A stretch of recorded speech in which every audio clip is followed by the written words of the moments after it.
പണ്ടാരാണ്ടോ പറഞ്ഞതല്ലേ 50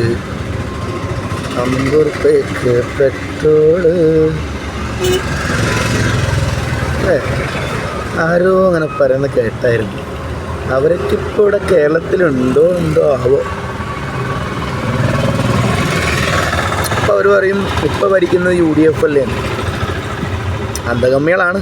അതുകൊണ്ട് അവരോട് പറഞ്ഞിട്ട് കാര്യമില്ല.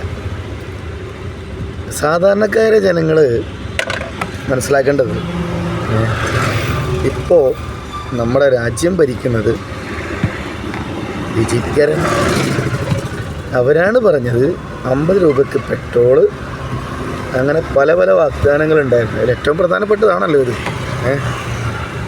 അപ്പോൾ കുറച്ച് കാലം മുന്നേ കാളവണ്ടിയൊക്കെ എടുത്തു കൊണ്ടുവന്നിട്ട് പ്രതിഷേധിച്ച ആൾക്കാരായിരുന്നു അവർ.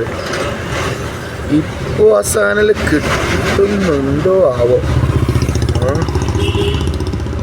ഉണ്ടാവും. ചിലപ്പോൾ അടുത്ത പ്രാവശ്യം കോൺഗ്രസ് വന്നാൽ ഇറക്കേണ്ട സാധനമായിരിക്കും അത്. അതുകൊണ്ട് എവിടെയെങ്കിലും മൂലക്ക് ഉണ്ടാവും എന്ന് വിചാരിക്കുന്നു. എന്തോ